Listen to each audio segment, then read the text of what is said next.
niggas are drought on the real ones. They don't count it out, all the real ones. They tryna put a stop to the real ones. Niggas out tryna. Yo. Welcome to another episode of OG Talk the Podcast. This your boy Parlay. It's OG Pie. And if it ain't real, it's fake. And right now, our first guest that we having on the show, I had to make sure that we pick some legends. You know what I'm saying? And we thought a long time about everybody we had who we want to do first. And I say, since this podcast, since we dedicated to the streets and we speaking for the streets. Real shit. Will Street South. Got to make sure that West. I get somebody from the streets and from the industry to be able to talk about what's going on. You know what I'm saying? Mm-hmm. We over here live. It lit. We lit. Nah, we lit. For real. We lit already. But, and the reason we talking, man. Welcome, Killer Mike, OG Bell. What up? Happy to be a proud of West Side. Hey, man, I appreciate it, dog, man. I usually don't fool with the West Side, but I'm glad I can be the exception. I'm glad to be the exception. Yeah, I'm glad to be the exception. Y'all buddy that dude named Killer Mike, he tricked me and we end up getting to be, I guess we just friends. I guess. Yeah. My first West Side partner right here.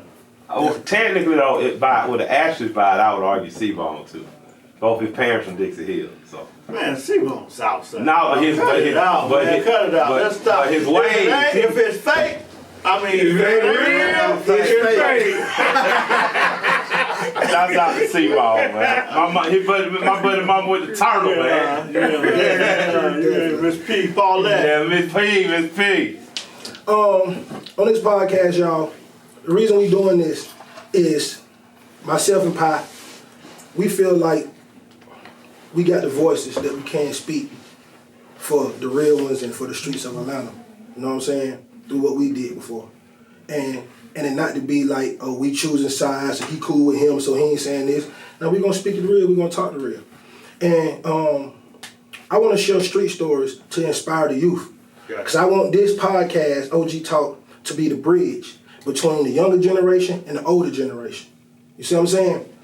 I feel like some of these young guys don't listen to most of our OGs because they don't know their story. And these young guys with the social media, they only relate to what they see. You see what I'm saying? Thanks. So if you ain't on Instagram talking about I used to do this and I used to be this and I did this, then they ain't identified. So that's why like when Mike speak, some people be like, I ain't trying to keep knowledge because they not understanding. So that's why I want to tell these stories and hide what it took to get where y'all at now. You know what I'm saying? The grind, before what people don't know. You know what I'm saying? Yo, so, Kill. Can we change some names to protect the... Always. All right. See, I'm going to tell y'all too, we ain't doing the black shit. You say DJ Black, man. You know what I'm saying? We just want to hear the stories because these stories inspire other people who might be in the same situation. And that's a way for them to relate. You know what I'm saying? So, all right, so I'm going to start with you, Mike. Yeah. All right. As a youngin', I'm listening to you rap. And me being from Boyne Home, one of the first things that hit me and that made me identify with you in the streets is when you said, I'm down by law. Yeah, absolutely. You know what I'm saying? A lot of these youngins don't know what down by law is. Yeah. See, I'm from Boyne Home, right? Yeah. And everybody from Boyne Home was strictly business. Yeah. So if you from the west side, you know what down by law and strictly business was. Down by law, strictly business, I refuse. Me foul. Mechanicsville. Yeah, Mechanicsville. Some Hill and Peopletown where my old man from. You got a lot of crews and cliques. So if you look at Los Angeles and Chicago, what became known as street gangs, what I call street fraternities, they all started just as cliques, just a neighborhood, a group of young men and women in the neighborhood that decided these are going to be the laws and bylaws we live by. So a lot of these cliques in Atlanta weren't specifically for a revolutionary concept of the resist. They was pushing back against, when crack came and flooded in the 80s, it brought a wave of immigrants with it. And I don't mean people from outside, I mean other black folk that's from other cities. So the first big plugs black people getting in Atlanta was out of Miami. And you had like the Miami Boys, which may or may not have been an official thing, but as much as he was from Miami, he had it. So they run together. You're in a town, you run together, and it turned into virtual warfare at a certain point. You had Down by Law in particular pushing back against them. But then you had people like, you know, my man P who came up from Miami, I ain't saying his whole name, but he came in, got in with him, put people on, went and did time over the last 15, 20 years. Been in, I was just with him down in Miami, he out, you know, well. So we definitely want to get him on here to hear this story because this platform is for stories like that. Well, I got it. Actually, since he's a free man now, just welcome home Piccolo. You know what I'm saying? I love and respect you. I got to put that up. Like he first person to take me around. I remember he got everybody messed up on kryptonite. Everybody smoked, couldn't wake up. But he got me up early, took me around Miami as he was dropping off envelopes for folk who was serving life. And now to this day, I find myself sending money to my partner, so he provided a hell of an example for me. But just Atlanta wasn't always the leader, y'all. Miami was the big leader in the South. Luke Skywalker and 2 Live Crew, the Dogs, Poison Clan, from a music standpoint, they was damn near predecessors to what we was doing. So we kind of followed in the shadows of Miami. From a street perspective, the University of Miami was the biggest badass, you know, college. So Down by Law, me mentioning them was making sure that people never forgot the Down by Laws, the Strictly Business. You know, I wanted to make sure people never forgot Big D and Tight. People hear me talk about, even down to magazine interviews about Fat Steve, who was from Your House Project, from Born Home. Definitely, shout out to Fat Steve, free Fat Steve. Yeah, I think he coming home. You know, God willing, I actually wrote a letter on his behalf. So for me, when you hear me mention stuff like that, it's really just me making sure that Atlanta knows to stay proud of Atlanta. And we host, you know, Street Fraternity has been in Atlanta. I know the GDs and Crips been here since '87. So my partners started joining. So there are other organizations that are not from here that have been here for years and years and have love and respect and camaraderie. But I want to make sure that the guys that self-organized in Atlanta on some Atlanta shit are never forgotten. Real shit, real shit. Go ahead, Pi. I know before your first album, I want to ask about the success that you was having before your first album to get to that point. Yeah. You know what I mean? To get... Yeah, you grind through the streets. Yeah, it was... What it took to get to that point, to get to that successful point. Well, so if people want to look at street movies, right? Who are you? Most people say, well, I'm Scarface, or I like The Godfather. They reference, if you reference my street experience, reference Fresh, the movie, right? Yeah. So for those of y'all who ain't seen Fresh, check it out. So I was a working class kid from a mixed neighborhood. So you got Bourne Homes is to northwest of us, Allen Temple southwest of us. My family and cousins stayed in the Ville. I lived in the Collier Heights, smack dead in the middle. So I grew up working class. They had millionaires, Herman Russell's family, and Major Bar and things were in the middle. But I represented this buffer working class kids. I could have went either way. You know, I could have went. My mother had me at 16. I had some of the same challenges, but lucky, my grandparents raised me. So I grew up understanding that the game was lit and it was on, and we had a chance. At 13, by the time you walked to school, 10, 15 people had already asked you for cocaine. So that was no just say no, or why'd you sell cocaine? You was a fool not to sell cocaine. I wanted some joints, and 15 people just asked to give me $10. Common sense is gonna make me say, spend $50, cut them itty bitty nicks and dimes, and get that $1.50. So, you know, my introduction into that type of shit didn't come at the expense of my education, because my grandma didn't play that shit. So I still had to go to school every day. I still had to be learned. So, you know, for me, I always took pride in being from the West Side. I took pride in not being stupid. But I didn't run from an opportunity to make some money. I didn't give a fuck if Sleepy had sent the box. I remember Sleep sent Fat Fred, God bless the dead, with $1,000 worth of fake dope to school. And Fred said, I don't know what to do with this shit. And I was like, I got you. I got you. We're going to get on the train. We're going to go to Kirkwood. We're going to bump this shit off. And we're going to be back home before anybody knows. And that's exactly what happened. Yeah, I remember telling Sleep, I said, I don't know where Fred got that dope from. Sleep like, me. Fuck you talking about, you think I'm cooking? I was like, yes. But I was smart enough to know that wasn't going to last forever. And I was really blessed to be mentored in terms of just somebody who allowed me to be around by a guy in your neighborhood named Fat Steve. Steve Jones, Betty Jones, big brother. Yeah, Fat Steve. Yeah, Steve was just, he was smart, he was fly, but he was demure. Like Steve, he wasn't very flashy. Like he had a Rolex, yeah, exactly. Talk with a high voice. Yeah, always smile. He got a crisp white polo on, some Guess, some white. And I really took a liking because my thing was I wanted to be legitimate. My mother had already. I had seen my mother experience street life. I don't mean for no bad to her, like she did well, but I knew that this wasn't gonna be all me. But I knew that I needed the lessons, so I valued it. I made some money. I had a lot of fun. But I always knew I was gonna do more, and I ended up going to Morehouse. I spent a year in Morehouse. I remember UPS. I tweaked my back.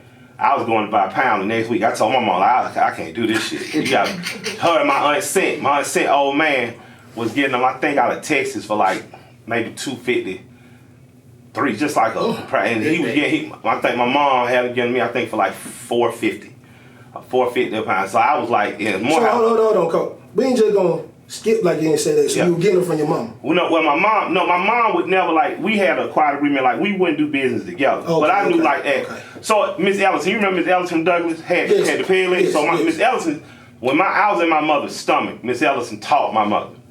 She flunked my mother in 9th grade, got her again in 12th. Like I told you, I was gonna see your ass again. You know what I mean? Okay. So I saw Miss Ellison twice. I remember my first day in Miss Ellison class. I go to the class, I come back. Ms. Ellison says, "What's your name?" I said, "My name Michael Render." She said, "No, what's your mama name?" I said, "Drusella Smith." She said, "No, what's her name?" I said, "Clemson." She said, "Go ask your mama about me."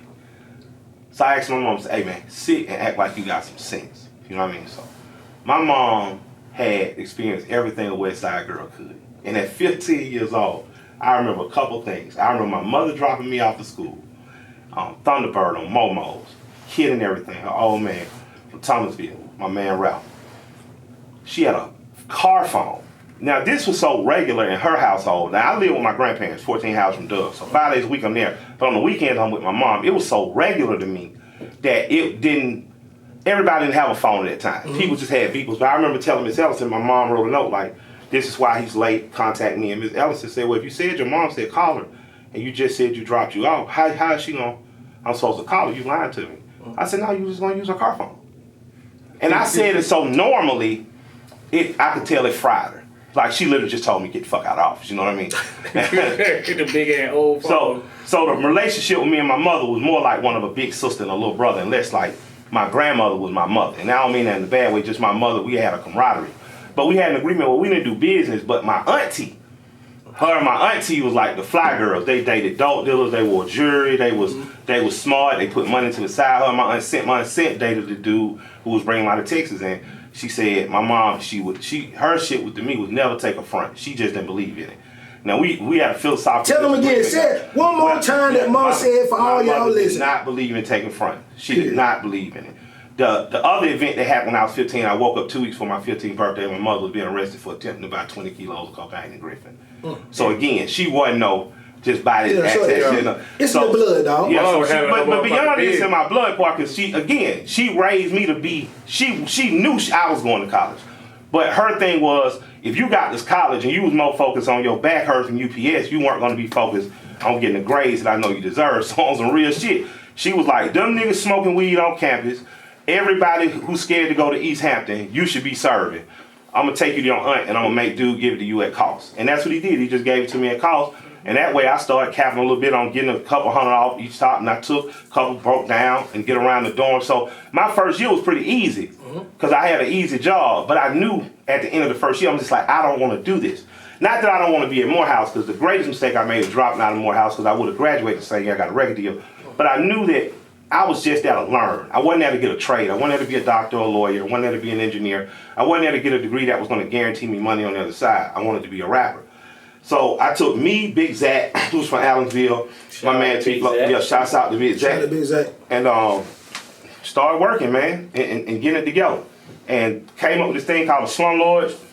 Yep. Put it out, started pumping that bitch out at one of the Freakniks, and it was just 3 hard, real brutal, dark records, but motherfuckers liked it. You know what I'm saying? Once I sold 100 little CD, we were pressing up in 2. I'm like, oh shit. And well, this is pre-MySpace and stuff, but this is just where you might get a call. Your cousin might call you from Indiana, hey man, somebody just brought this Slumlord shit. This yours? It's oh shit. And let me keep doing it. And Big Boy heard it. And he was like, man, I really think you got it. And I'm gonna give you a record deal. And we get this record company. So I was just like, yeah, okay. You know what I'm saying? And a year or two later, he popped back up for real. And I remember by that time, I was really regretting my decision.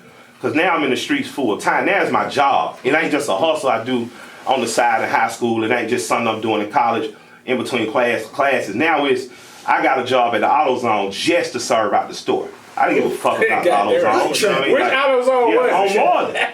On Martin. I knew the most brilliant. I was like, I don't got to do nothing. I was like, I don't have to stand in nobody's trap. I don't have to sit here and say everybody who smoked dope fixed cars. So it was man, I ain't never thought about that. They couldn't get me to work 8 hours to save their life. I'm just like, all I needed 4 hours here and I'm good. So, but I was just like, this shit ain't going nowhere. Like I don't wanna fucking live and die at the fucking AutoZone traffic. And even as you started to do a little better, it was just I knew it wasn't for me. It's not that I have any hater. I knew that I was beyond where I was. More, dog. Yeah, but not even desperate for more. I knew I was capable of more. I bought Scarface albums to listen to Jay Prince intros. And Scarface my favorite rapper. Scarface is the best rapper ever. So think about that. But in spite of his being my favorite rapper, I bought the album simply to listen to the man at the beginning and the end. So I knew that my intelligence was going to take me further. So for me, I always wanted that. But I'm sitting here in the midst of when Big Boy offered the deal, I'm in the middle of being a dope dealer. And I'm just like, I can't, this ain't what the fuck I want to do. I got a daughter at this point. I done put her mama through beauty school. Her mama ain't necessarily beautifying shit. Her mom just chilling in the field, with her homegirls. I'm just like, oh, this ain't what I should have sent myself to barber college. So I just threw everything I had. My guy bought all my equipment with street money. He sold my equipment. And it was just like God just telling me, you done had your run. And the irony is the last person that really put me on in terms of from me some weight, I was buying, but again, my mama just had told me, just never take front. But I buy a 9 or I had the nigga front of 9 or I had. And that really put me at a pivotal decision, like, are you gonna really go ahead and do this, or are you gonna chase the uncertainty of music? And I decided, man, I got off the last or whatever I had, and I went all in with Big. Big took me, he wanted to go to Jazzy T's. I'm a West Side of Jazzy T's, but after this, I got something for you. Go ahead. Okay, he from the South Side, so the South Side cats and East Side cats really just don't fraternize. Yeah. Usually East Side and West Side dudes find a link. If a West Side dude to leave his side, he'll find a cool East Side dude to chick to vibe with. Yeah. My mama stayed out there, so I had been going out there my whole life. So I was as known on the West as I was. I was as known on County Road and Rainbow as I was on Martin Luther King or Hightower. So being out there, I got a chance to get friendly with Cool Runnings. I got a chance to get friendly with a lot of the DJs and whatnot that was out there. DJ Funky. Just real great people. And I called her, I said, yo, I'm bringing Big out there. And I had a girl I was kicking it with, on the side kicking it with, but she danced in there, named Cash. And I said, look, I'm bringing Big them through. Just get your girls together and give them a great time. They did, and when we came back, Big gave me an opportunity to get on the record. I got on the record, and the engineer didn't know he had left the button on so I could hear people in the other room. And I was getting shitted on. Like, niggas literally like, man, what this nigga gonna do, man? This nigga ain't even Southside, this nigga ain't College Park, and all that shit. And I was just like, man, I'm finna fuck these niggas' life up. I'm like, these niggas don't know. I've been waiting for this moment all my life. Man, when I rapped, I came out that room, it was silence. Like, that nigga Big said, I told y'all niggas. And it was like, I knew my life had changed. And I think I bought probably 14 pounds of weed after that. I got out there and that was it. I was just like, this ain't what I do no more. I stopped smoking cigarettes, I stopped traveling. And I just put my nose to the grindstone on what I knew I could do, rap real. I like that. And I think everything you just said is even refreshing to me, because this is stuff I don't know. Yeah. And it's stuff like that makes me feel like I even have a more of a connection to you. Yeah. So I know if I'm sharing this, I know other people who listen and watching this going to share this too. Yeah. But since on the fact that you talking about Jazzy T, right? Yeah. We got to have some stories, right? Yeah. All right? So I want you to tell me about the time Zach got into it with security at Jazzy T. Big Zach. Y'all shut that bitch down. Hey, man, I was with Gigi last night, man. I still don't know what happened. Because I was so cool in Jazzy T. Like, Now think about it. I grew up in Decatur as much as I did the West Side, so my links in Decatur was cool. I was cool with security managers. I don't know what the fuck Big Zach and security had, but Big Zach ain't no little dude and he ain't no sucker, man. It took all the squad to get him and G. They had Gigi ranked up like a little goddamn, a little broom dog. Zach, it took a lot more, and the security management at that time was light skinned. They weren't cool running, but he was bruised up too. I still don't know what set it off, but man, all I remember doing it, man, on some gangster shit, just like, hey man, I apologize to the establishment. You know, these boys from the West, they ain't really used to nigga touching on them. And that shit took a whole 15 minutes, like, hey man, you know, if I need to hit anybody in the palm or something, let me know. But all forgiven, we ended up got back, but I'll never forget that night, man. And you know, the people don't know, man, you know, I'm a big brother to a lot, but I'm Big Zach, like I'm his little brother, you know, like, you know, he been a mentor to me since high school. I love him. He actually my nephew's father as well. Oh, that's respect. Yeah. That's what's up. That ain't the only thing, Mike, cause listen, I heard you been in a few squabbles. Alright? You know what I'm saying? And I remember, and I know you very into the hip hop and into the hip hop environment and hip hop world. Yeah. Right? So I got two more stories I want you to elaborate on if you can about them, right? And because I just want to show people how you can go through something and how you can overcome something. Yeah. You see what I'm saying? Tell me about the fight in Morehouse. I don't even remember. I really don't. It was such a dark time in my life. I talked to my therapist about it. They said, I think you really just blocking out not the deal, you know? I just know I had a disagreement with the people that gave me an opportunity and on some gangster shit. It was a standoff, and you know, he wasn't hurt, I wasn't hurt, nobody was hurt, everybody made it home. And we sat down like men at one point and just, you know, let our grievances be known, let our apologies be given, let our forgiveness be given, and apologies accepted, and we move forward. And I encourage other people to do that. And that's big, and that's the reason why I even asked you about that story, for the outcome and how y'all turned it around and got everything back together. And that's to put your feelings to the side is something big to do. Yeah, man, I'm gonna tell you, the greatest thing to have, you know, is those who may not know. We're talking about me and Big Boy, the person who changed my life, who I just was heralding, is giving me a record deal. Oh, that was at Morehouse? Yeah, Morehouse or Morris Brown. One of them, Morris Brown or Morehouse. It was Morris Brown. It wasn't Morris. I wouldn't have done that. Morris Brown. But I say that to say, you know, we talk about loyalty and, you know, and respect and honor. And loyalty is loyalty when you're uncomfortable. And respect and honor and dignity are given when you don't feel like doing it. You know, my dad told me as a young person, you know, there's no disrespect. Like, my mother was a major cocaine distributor. They were never married. My dad was a policeman for a short time. Like, I don't like to say, you know, I mean, that's been loud as shit. I know some niggas who got their uncles with red dogs and their brother sold cocaine. You know, that's been loud as shit. Yeah, but you know, he told me no disrespectful way to say yes sir, no ma'am. So, you know, for me, Big Boy is in high regard in my eyes in my household, because as a man, he changed my life. You know, by giving me an opportunity. You know, he didn't whip no magic, but he gave me the opportunity to. And you know, the street talk, he gave me a bond when nobody else would. Yeah, I got a story for I got another one too. Yeah, so I ain't gonna disrespect that, but I appreciate the fact that our friendship allowed people to see that I can have a disagreement with my friend and I can make amends and repairs. My grandmama, who wrote numbers, you know what I'm saying, for a few other people. I remember her and Miss Peach, man, they was tight as thieves. Miss Peach, man, from back down past Baker Road. And then they ain't talked for like 9 years. I'm like, what the fuck you talking to Miss Peach? She ain't talking to Miss Peach. Miss Peach got cancer. And I said, Mama, why you didn't talk to all them years? She said, because she said I was a signifier. But I didn't even know what the fuck that shit meant. I don't even know what it means. It means you shit stir, you talk, you gossip and shit. So you know the old lady, that means something, right? But when her friend was in need, she was there. And I followed my grandmother much of her, because she was a mean girl, they say. But with me and Twan, man, he changed my life. So when given the opportunity to start on a pathway of healing, we did. And what I saw is the more success I experienced. You know, I don't know if some of y'all may know, some of y'all may not. I'm in a group called Run the Jewels. It's me and a white guy named LP.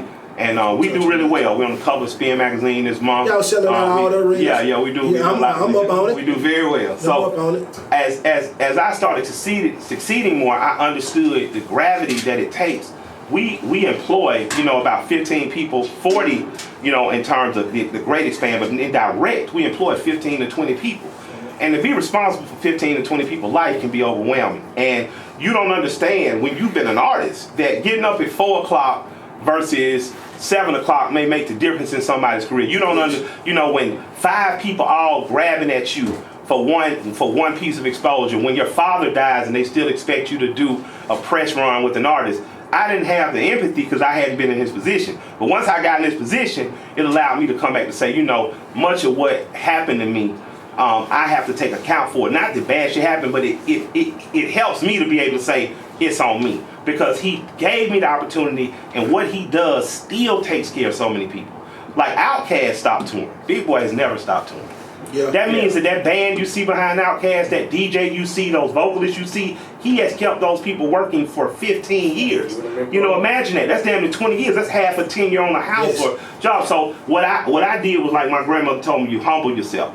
And you understand you're taking the plate. And it allowed us to rebuild a hell of a friendship. Like I talk to him daily. I record and stay only, which I'm happy about because that's why I started. I record other places, but it always feels good to kind of go home a success. And to feel that love, that family love, and that history. Absolutely. And I'm proud that I proved them right. This is real shit. Now I'm gonna tell you too though. They told me the story. They said Mike was talking all kind of cash. I said, Mike? They said, yeah. I said, Mike? They said, yeah. I said, okay. But I'm still from the West. Definitely. But see, I'm going to tell you, Mike, a lot of the new generation get it fucked up when it comes to you. You know what I'm saying? Yeah. Because of what you on now. Yeah. You know what I'm saying? That's why I think having you here was very important to me. Yeah. You know what I'm saying? For me to be able to explain that, because I know a little bit of this stuff. Yeah, absolutely. On the success that Big Boy brought you. Yeah. Tell me about the time that when Puff was finna go to jail, and y'all was in New York. Nah, Puff wasn't finna go to jail. He had beat the case. I thought he was finna go. He had beat the case. It was one or the other. Yeah. He was still skinny though. Yeah, he was skinny. Nigga was still. He was fresh off of indictment. Yeah, yeah. And they say that. Tell us the story. What happened when you seen him? Who, Puff? Yeah. I can't remember what first. I know y'all from your record. They said, okay, this is a story how it came to me. They said. So he came in there and say, Puff, he really wasn't feeling it. He was kind of cool and mellow. So he come in there with Farnsworth. Yeah. Say Farnsworth coming there, he lit. All right. They said all this, and people kind of like, when you see somebody feeling some type of way, you kind of, you know what I'm saying, let them have their thing. They say, Mike say, hey man, can you sign my shoe? Oh yeah, I said the humility. Yeah. To be able to even take yourself in that place to even ask somebody like that. That is something big, and it showed me how big of a hip hop historian you are. Music. Yeah, that shouts out to New Face. That actually was not even. That was there because we think when Puff came down, he offered me the deal. That's not. He's talking about when I was on the Stank Love tour. Oh. What they was on, they performed in New York, and Puff and Jay came. It was when Puff was on that indictment of just getting off, because he was thin as a rail. He was fresh as fuck. He was kind of solid. But nigga, this still Puff, and I'm just a kid from the West Side. Like I don't know if I'm ever get this opportunity, but Reebok had sent us a bunch of free Reeboks. They had sent the whole crew, and Jay-Z. This is prior to Jay-Z's Reebok deal, and this is Puff being there. And I'm a sneakerhead, I don't really know what people. You depending on who you talk to, how they see me. Some people see me as an activist, a politician. Some people know me because I love sneakers. Some people know me because I love cars. Some niggas know me because I love the flames. Some people know I love shooting. Some people might see me in church. I don't know which crowd knows me for what, but in terms of that, I knew that moment of seeing Puff and Jay in the same building, I should get both of them sneakers signed. And because that Outkast Stank Love tour was a tour of all tours, I still got those sneakers. They're one of the most valued in my collection, and I got a top tier for people who've seen me do like little broadcasts from my sneaker closet. The top tier is where I got the Dior's, the Chunky Dunkies, and all those. But those Puff and Jay-Z both signed those. You still got them. Yep. That's all. Yep. All right. So, pardon me, OG. Pardon me. Pardon you? Yes. Because I ain't asked you no questions yet. All right. Oh, that's fine.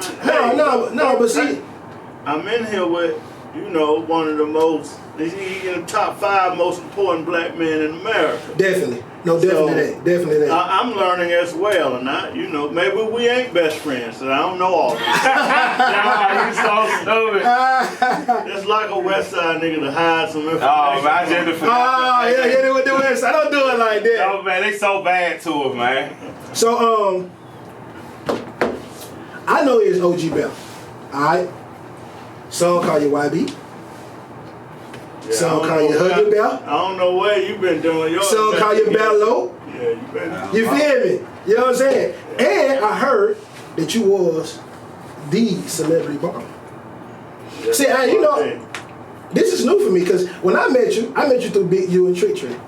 You know what I'm saying? For sure. So I met you through the gangster lenses. Yeah, and I was looking at you funny too. I was like, who is this nigga? But yeah, that's true. YB. I started cutting hair in my garage and about 15 years old in Pine Tree off Flash Shoals Road. I went to MD Collins High School with Dallas Austin and Kevin Wells, and we went to vocational school, which is something Killer Mike could appreciate. Yes, sir. With Divine Stevens and Tion Watkins and what's my man name? Marquez, who wrote Waterfalls. We all went to school together. So, but my natural ability, the gift came for barbering, and at the same time that barbering became a thing for me and a way to make some money, because I was always encouraged to get a job. Crack came. And at the time, College Park was like prime real estate. Camelot was prime real estate. Shit, Dominique had just moved out there, motherfucker. Dominique Wilkins. So the Miami niggas or South Florida niggas moved into Camelot gated community, indoor-outdoor pools, saunas, steam rooms, all this type of shit. And two of the little brothers, or three of the little brothers of the Miami niggas came to school with us. And at that time, it was cocaine was everywhere. In Atlanta. What time was this? This was 87, 86, 87. Cocaine era now. Yeah, 86, 87. It was, it was plentiful. But I was barbering, but I was also,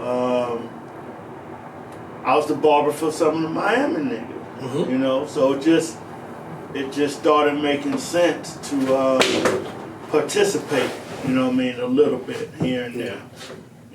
A little bit here and there. And so whoever told you YB, I known them since the 80s. But okay, but hold on before you get to that though. When you saying cutting hair, we ain't just act like you just wasn't cutting regular hair.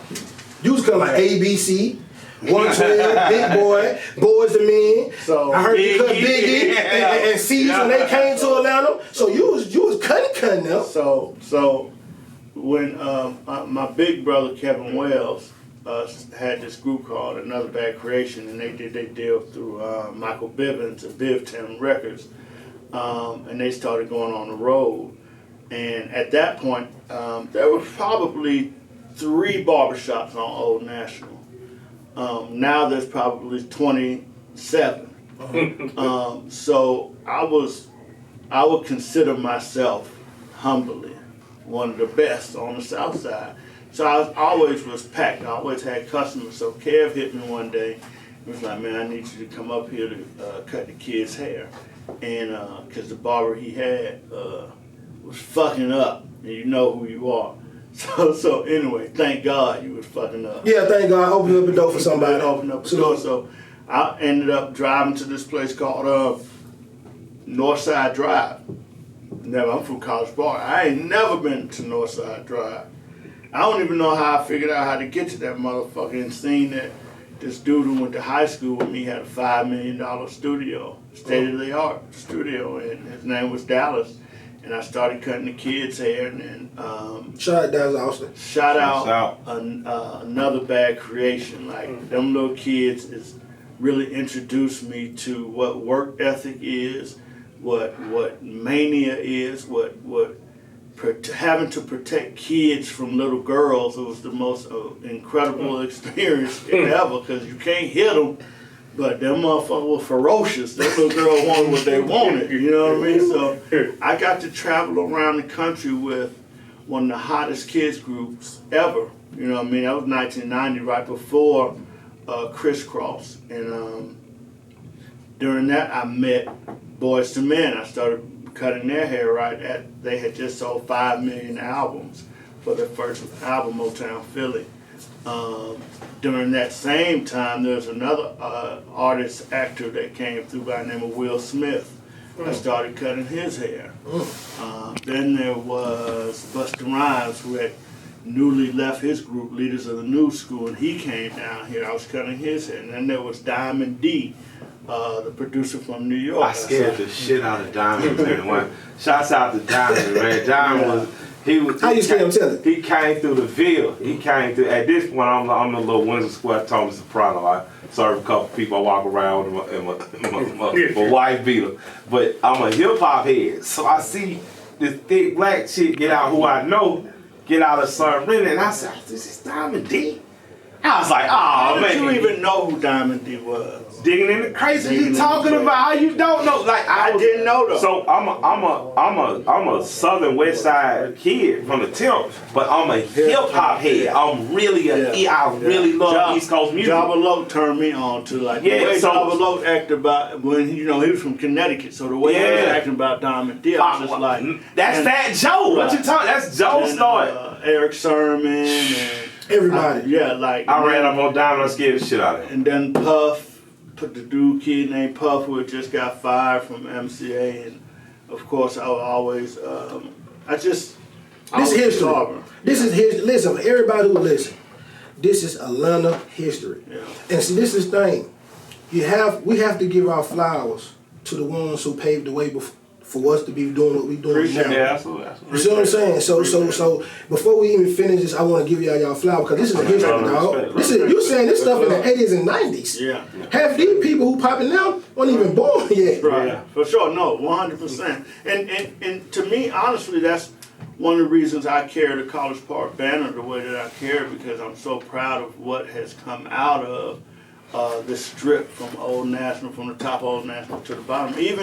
Even the Herschel Road, Lakeshore side, all that shit, you know what I mean? Even the North Clayton side with JD and them, you know what I mean? Which at the time in the 80s, we really wasn't fucking with nothing Riverdale. Like, don't come over here.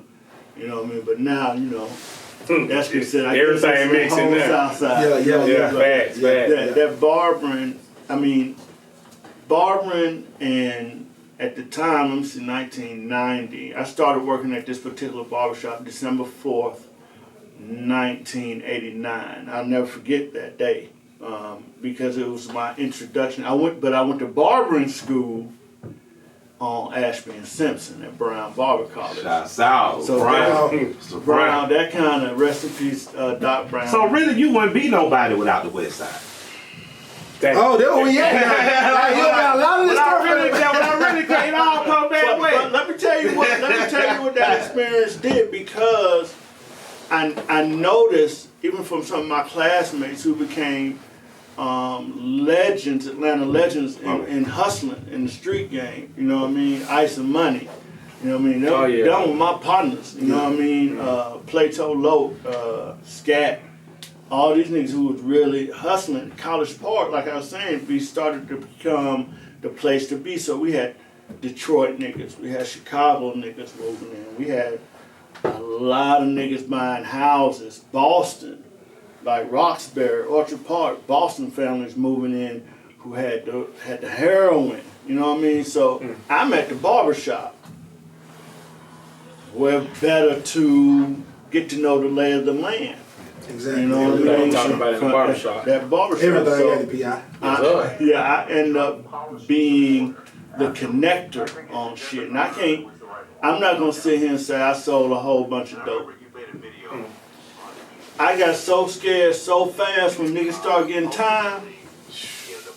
When them Savannah boys start getting time, I had to like, no, this ain't for me. But let me ask you a question then, because you talk about cutting hair, and I see you you don't work with a lot of people in the industry, right? Songwriter. So I want to know, did cutting the hair get you to those places, or would you just say all those connections that linked all this together? Definitely barbering. Definitely barbering. I think the barbershop conditioned me to be able to be personable. You know what I mean? You have to think. I had the opportunity to spend a half an hour alone with Eric Sherman, Busta Rhymes, Dallas Austin, Puffy, Boyz II Men, ABC, Kevin Wells, any and every executive or music artist that came to Atlanta was coming to Dark. So I had the opportunity to sit there and have conversations. And in those conversations, I was getting an education. Oh, free school, free game. Free school. Yeah. And Tim and Bob, these two producers that had came out of Detroit and Peoria, Illinois, really just took me under their wing. And that's when they asked me to go find them a group. And that's what really propelled me into finding my first group, which was a group named 112. But yes, hold on. Wait, you just saying that like there's a group that don't nobody know. 112 is one of the biggest groups, dog. Especially back So that time, you late the 90s. one who founded 112. yeah, I found 112 because Richard Wingo, who eventually we put in Jagged Edge, said come to this talent show at Westlake High School. And mind you, the whole thing, even listening to Mike's story and his history, the whole time that niggas cutting hair, niggas still playing in the streets. You know what I mean? Niggas still taking chances, niggas still connecting niggas, but niggas is being able to go to Dark blew my mind because it's like, oh, it's some other shit to do to get some money. Besides, you know what I mean? Like, somebody just told the story the other day. Like, we would come to the barbershop and Bear always had blue rags on the barbershop, blue rags in his truck, a shotgun, pistol grip shotgun on his barber stand and da da da. And I'm thinking, damn, I was wilding, but it was. You know, that was the temperature. Yeah, that's what it was. You got to ride with it, not ride. That was the temperature. I had a 1990 Blazer dropped on the ground with golden chrome. Don't say no back lanes. Don't say no back lanes. No, I ain't had them back lanes. I had the Rodales. And then I switched them out for the IROC rims. Oh, yeah. And that's what really, you know, for me, that was kind of like, niggas thought I sold dope. Like full time. Niggas didn't think that nigga can't be getting this much money cutting hair. But literally, I mean, them niggas in the music industry was paying good for them little old national fades. So let's talk about a few of the people that you work with and wrote for. Kevin Price, Pink. How do you know all this? The Jamaica artist. You man got a great research. Turn Me On song. Yeah. Kevin Little. Yeah. It's you on wrote or did a few reggae songs though, haven't it? I mean, they keep sampling records that we co-wrote. So Okay. that's how that shit turned out. But yeah, I never in my life had any plans to be in the music business. I never in my life thought that the music business would even be an option for me. You know what I mean? I knew that barbering could keep me out the street because a lot of my partners, Ice and Money and Busted and all these niggas was going to Alto. Like 88 and 89, niggas was going to Alto. Yeah. And that was nothing but horror stories. So I didn't want to go there. My other homeboy escaped by going into the Marine Corps. He got killed in Desert Storm. My Boston partner got murdered in front of his two daughters, tied up in all this shit. Then one of my best friends, Alan Chaney, AC got tied up and robbed and killed. So it became the decision to not fuck with the streets became easy. Yeah. Because I wasn't seeing nothing but pain and hurt and fucked up shit. So I had a choice. And at that time, you know, really wasn't no gang shit really going on like that. You know, it was California niggas out here pushing their line, but it was still foreign. So, you know, even getting turned out on that, you know, in 86, 87 I was with that. I was with it. Let me bring you up to date now. What you got going on now with your foundation, Bear Strong. Okay. Tell the people a little bit about it and what you got going on. Well, Bear Strong came about because I was doing what is it called? Conflict management. A lot of years conflict. I was doing conflict management. Unbeknownst to me that, I'm doing the service for the community. I'm helping, through my influence, helping to deter some murders. You know what I mean? Because for me, the killing shit never made sense to me. Only because, there are times where you can understand it, but most of the homies or people that I know that were dying over bullshit. Yeah. Tell me again, Mike, what you said? Bad for money. Killing is bad for money. So all you youngin' listening, please listen. Killing is bad for money. You can't make no money when you won. Can't make none. Hot too, block too hot.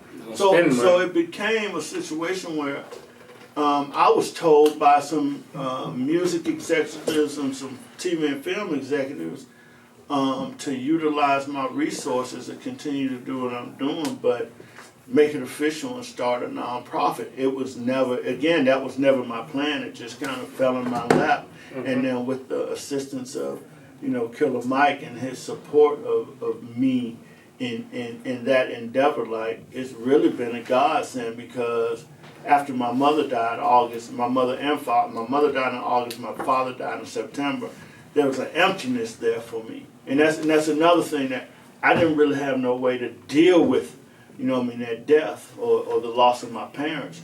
But being able to invest in kids, invest in young people, and share my story and represent my hood the way I represent my hood, and see that it had a positive effect on their lives. Like, my little homie is Gunna. Like, Gunna tell you he would never have met Thug without Bear introducing him to Troop. Troop was my little homie. You know what I mean? All these Troop. This Atlanta shit we listen to now, this is official Atlanta shit now. Like the internet stuff, this is official now. Yeah. So, we've been crisscrossing America for since 1990. Well, we've been crisscrossing the globe since 1990. I met Killer in 2003 or 4. 2003 and 4, and we've been It's almost 20 years, right? Yeah. And we've seen enough to realize or understand or have the wisdom to be able to say with impunity and be 100% factual, never make decisions based off emotion. Listen to it. OG talk. Can't do it. OG talk. One more last thing before we get out of here, Bal. Talk about the label, No Face, No Case. Yeah, No Face, No Case is me and my cousin, my brother, Fresh Stacks. We decided, he convinced me that this is something that we should do. We should pool our resources, and we started a label called No Face, No Case. We've signed 2 young individuals, looking at a couple more. 2021 is looking incredible for us. Definitely excited about the opportunity to share, teach, guide people to fulfill their dreams. You know what I mean? Having had touring with Whitney Houston, the Isley Brothers, Bone Thugs and Harmony, Puff Daddy and the Family, touring with Biggie in 1995 in Europe, touring with Run the Jewels, touring with 112, touring with Jagged Edge, touring with Destiny's Child, touring with everybody damn near. Chris Brown, touring with Outkast. There's just a plethora of information that I look forward to sharing with young people, so that they'll be able not only be able to eat today and tomorrow, but for the next 30 years. And that's what songwriting has afforded me the opportunity to co-writing my first song, Cupid, with 112, and now Peaches and Cream. That was a hit too. No, don't ever get Peaches and Cream. No. Hey man, he wrote a bunch of hits. Yeah. And then this year, damn near 30 years later, to be able to be participating writing a Justin Bieber record, which came out on February 14th of 2000. I'm glad that you say that though, because it made me think of something else. When you say Justin Bieber, Pooh Bear. You the person that. Yeah, they say I found Pooh Bear. I discovered Pooh Bear, but it's my baby cousin. Like, he like my little brother, like, actually, I just left him. He's here in town now. Rest in peace. His mother passed this morning. R.I.P. At 4 a.m. That's my He aunt, and Joe. Dolores Boyd. You know, that's really, it's a tight spot right now for us, but, you know, it's just part of life. You know, it's part of life, so. Man, I want to thank y'all for coming about, man, and Mike. Man, I'd be You know what I'm remiss saying? not to say, man, shouts out to Low. Like, Shout out oh, Low. yeah, like, Okay. I don't talk a lot about. But you said that. Tell me how the two-side record. I mean, what a 'Cause I like that record. Two-side record. I like that record. Yeah, I know Carlos. I like that like, record. Yeah, I was at Douglas at a time where Allen Temple and Allenville and Bowen Homes and all would get along. It all. You know, and It ended with me. yeah, I ended it when I went to Allen Temple. Yeah, it's just like, man, this don't make no sense. But you know, it was just me and him was always cool. I was always cool with him, Curry Murray, like Day, Mike, like you know, I was always cool with you know Tisha. So I always had a group of born home folks. Like I say, I was basically mentored by Steve. So I was a Allenville guy that could just be over there, pop up, holler at folk. But me and Carlos, man, in school he was always just cool. He was quiet, but he was like he was intelligent. Like a lot of people think intelligence is being able to speak well, to use big words in nature.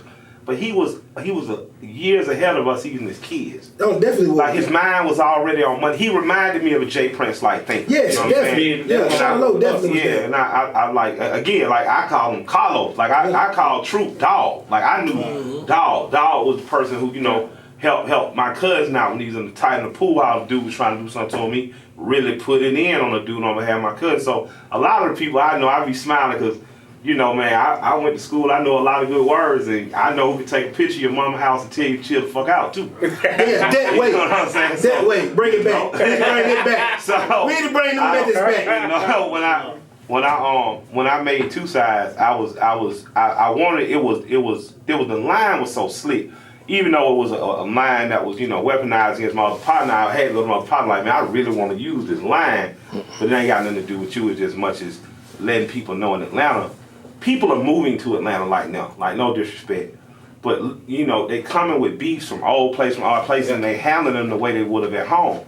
Well, at home, when you handle those beefs, the club owned by a white man, security, a bunch of white Russians, they don't give a fuck about you anyway, you'll find another spot. But in Atlanta, the building might be owned by a black man, the staff is black, and then you hurt another black folk, not even the niggas you were trying to hurt. Exactly. So when the Two Sides record was more a record just saying to people, you know, there's an Atlanta way to do things. The numbers man is as important as Atlanta as the mayor. You know, the folk who fronted your money to get your first T-shirt stand was as important as the big bank that fronted your money to buy your first building. So we have a real sense of don't fuck it up for yourself or the next person behind you.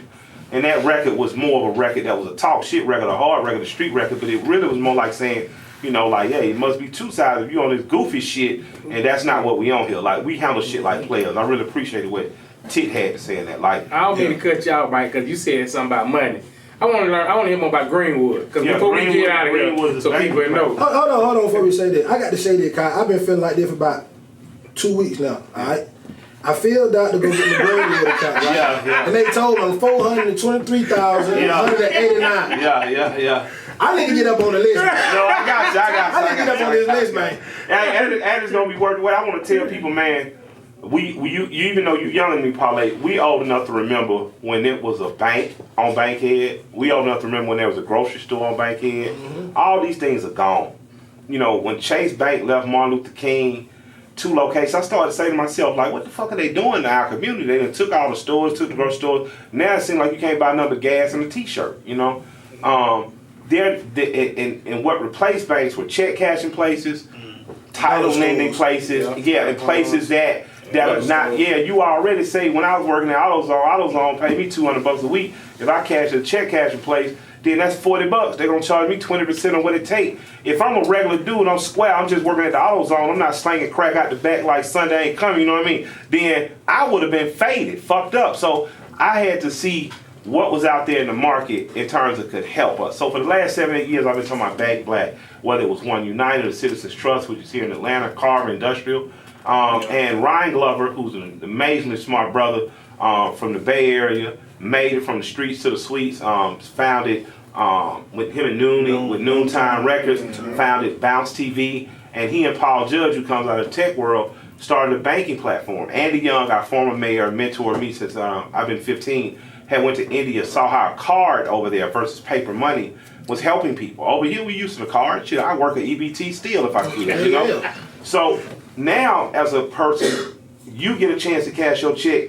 If you need your rent paid on Wednesday, you ain't got to wait till Friday. They'll front you the money, right? You know that every little dollar over, you might say give the charity goes to the United Negro College Fund. It helps the next kid come out of Frederick Douglass and potentially go to Morris Brown. Exactly. So we need these things. And if we take care of ourselves, you know, in the same way that Mr. Cato helped take care of his community, in the same way that Fat Steve helped take care of his community, in the same way that Herman J. Russell helped take care of his community, and Maynard Jackson, if we do that, we'll be less dependent on other people and begging. So being a part of Greenwood, for me, now anybody can put their money there, but in particular for black people, this is something that's built for black and working class people to bring us into banking so that we not victims to predatory lenders, check cashing places, and people like that, or companies like that. Respect, man. Yeah. Well, I'm only about 4 or 5 notches down. Matter of fact, we might have to skip Killer Mike. Oh man, y'all. we gotta go straight to the source, man. Hey man, let me leave the kids with this, man. Like the most gangster thing you can be is intelligent, because all gangsters have to hire a lawyer. Facts. And we're gonna end it like that. This OG Talk the Podcast. It's your boy Parlay. Hey man, OG Pie. And if it ain't real, it's fake. They say it's a drought on the real.